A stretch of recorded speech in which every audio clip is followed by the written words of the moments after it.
Hello guys, so welcome back ulit sa ating channel.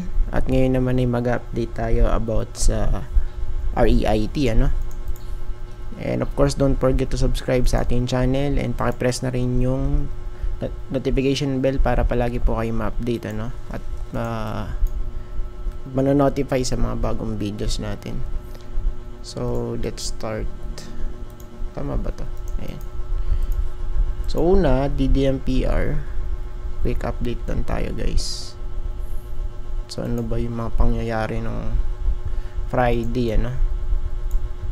So still same pa rin, still same for DDMPR. Ayan, so halos walang movement for DDMPR. No breakout and nasa support, no? Ayan. So for me, let's wait muna na mag-breakout. Ayan, kasi pwede pa tong ma-reject guys, ano. Ayan. So kung mag-retest, pwede pa ma-reject dito. Ayan, tignan natin kung siya ba ay mag-hold sa may support na to. Ayan, tignan natin kasi wala pa ng breakout since 2022 pa to. Ayan, 1, 2, 3, 4, 5, 6. Ayan, no? 200 bearish pa to. Ayan. So yun nga lang for DDMPR, nag-hold siya. Ayan, pero not exactly hold because pwede pang malaglag yan guys, no? So for now, ito yung bottom natin for DDMPR. And next, AREIT. Ayan, ARIT. For ARIT guys, yung gap down na filled na. Good. Ayan, plus sideways. Okay, so sideways to guys. Ayan, okay. Then we have here fake out, then nakabalik. Okay, tapos retest dito sa may natin resistance 36, then pull back. Okay, so for now sideways to, and of course much better kasi kung mag-breakout muna rito sa may 36. Ayan. So kung mag-add tayo ng support for AREIT, pwede naman, no? Pwede yan. So dito guys, support or resistance. Ayan. So for now, this area, of course resistance po yan for AREIT. Ayan. So tignan natin kung makakapanik, no? 30, ano ba to? 34, malapit dyan, 34 guys. Ayan, so sa 34, tingnan natin kung siya ba'y mare-reject, no? Or magbe-breakout, then possible mag-rally pa dito yan sa may 35, no? 35 going 36. Ayan. Then yung 200 day, nag-hold naman dun sa may taas ng 200. Ayan. So medyo maganda. Pero yun nga yung confirmation natin, na magiging bullish to if mag-breakout dito sa may 36, no? Since wala pa, impossible to, no? Accumulation pace. Ayan. So since wala pang breakout, tignan natin sa mga susunod na buwan, ano? And especially June. Ayan. So tignan natin kung paano magiging pormahan na to sa by month of June, ano? Ayan. So i-save natin AREIT. Then next one is MREIT. Ayan. So check natin yung MREIT. MREIT nasa support. Okay, maganda. Then pwede pa ito malaglag as low as 12.6 something. Ayan. lapit doon. 12.6. Considered pa rin yung support for MRIT. Ayan, so no breakout katulad for DDMPR, no breakout. Same here. Medyo sideways, guys. Okay. Lower highs. So this time dito flat no? Medyo flat. And yung pattern na possible nating makita for this one, if mag-hold dito sa may support natin. So ito pwede kasi to. Yan. So pwedeng ganyan cup and handle pattern. Ayan. So kung hindi naman possible maglagdag tayo dito. Ayan, sa may 12. Dito guys, next support natin. Bottom dito guys. So for now, ito yung natin for MRIT. Plus 200, ayan. So kita-kita naman for 200, still bearish. Ayan. So pabagsak pa yung kanyang 200-day moving average Save natin yan. Tapos MRIT, CRIT CRIT, CREIT. Okay, so medyo na-sustain dito. So malapit lang sa resistance guys. Okay, around let's say 2.9. Ayan. So actually medyo maganda to yung mismong chart for CRIT guys. And even mag-pullback, goods lang. So if ever guys, so dito ang sapuhan sa may support 2.77, malapit dito guys. Sa may green box. And support yan. Kitang-kita naman retest doon, tas dito rin meron. Okay. Then breakout, throwback, then bounce, So typical setup for a breakout, di ba? Ayan. 200-day. So pataas yung kanyang 200-day, Ayan, So it means bullish to. Ayan, tignan natin. Once kasi na mag-breakout to, finish na kasi wala nang resistance. So ito na lang yung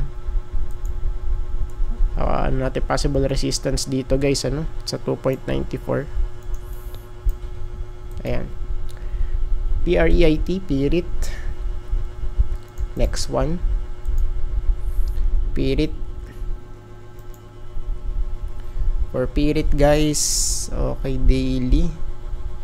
So no Thursday medyo siya, medyo pinaglaruan to. Bakit? Mahaba yung week sa taas at baba ng candlestick. Okay.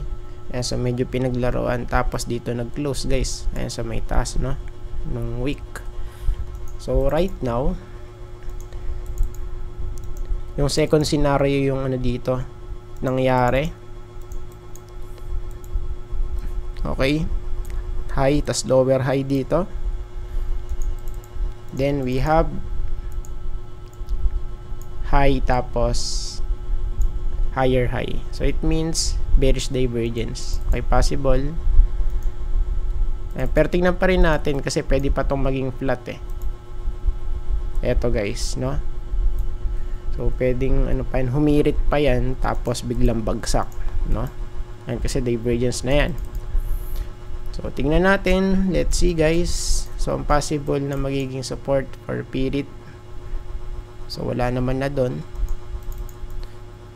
Of course yung pinakamalapit, ang pinaka magiging yung concern natin dito. So for this one, ayan. So sa lower time frame tayo.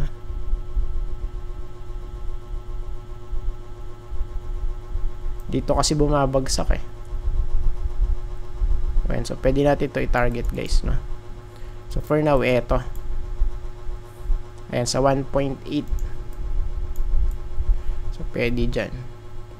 Kung hindi na siya mag-extend, Ayan, kasi pwede pa itong mag-extend actually. So, yun nga lang dito, may confluence na tayo. Sa daily ako sa 4-hour chart. So, possible din to divergence. Lower high, tas higher high dito. Sa may natin. Sa may chart, no? Ayan, sa mismo candlestick, guys. So, let's see. Ayan. So, dito rin possible, pero ayan. So, saka na lang tayo mag-add. Dito muna. Ayan. So, mas concern ko dito Sa 1.8 pero dito pwede rin. Ayan, sa 1.86. So, for now, yan muna. Ayan. So, saka na lang tayo mag-add for this one,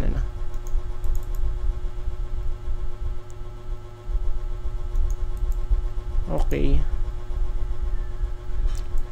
So, next one is Spirit. Ay, wait lang pala. So, punta tayo sa daily. Yan. Then, next natin, Spirit, FILRT, FILRT. Okay, so for this one, check natin. Okay, so retest, slight pullback lang yung nangyari. Ayan. So, tingnan natin kung magre-retest pa ulit dito yan, sa may 3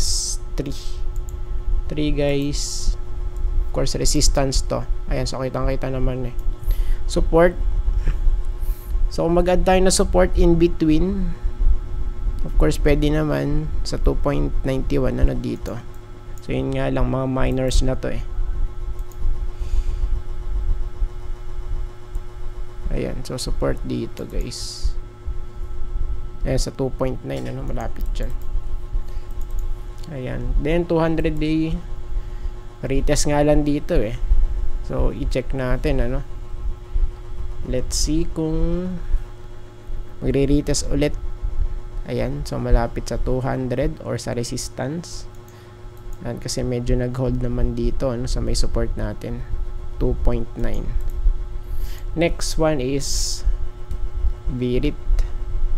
So for Virit, i-Virit mo na yan. Wait lang.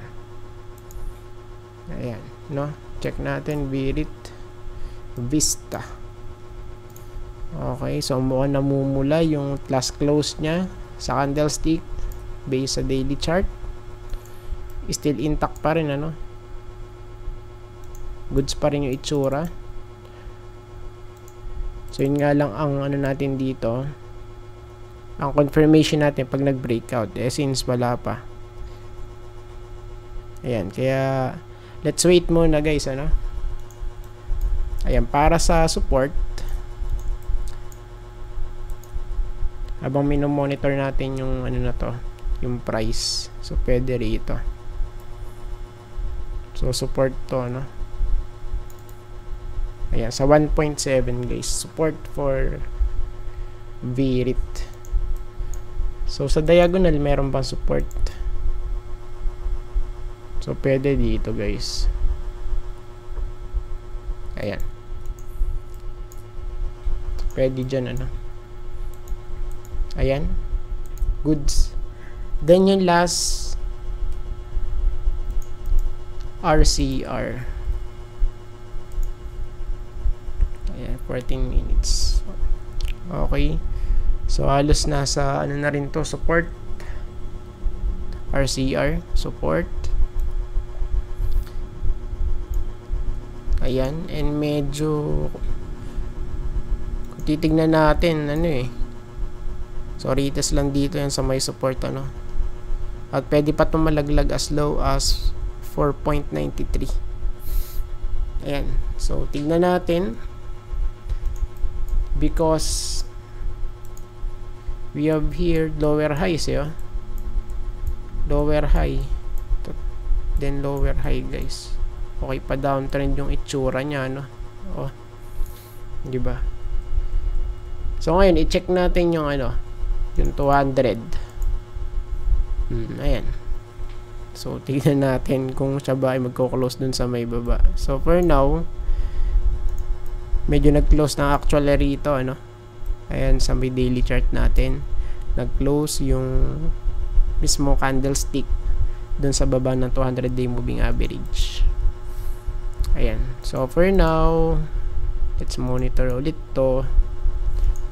At wala nang kumbaga pagbabago. Still the same pa rin. Still, kung i-check natin,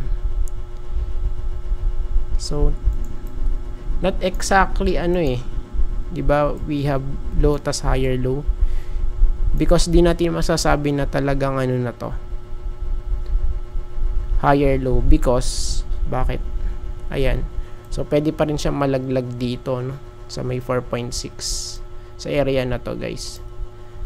Ayan, so siguro ang pinaka natin dito in short term, so pwede siyang yan nga, typical setup, low tas higher low.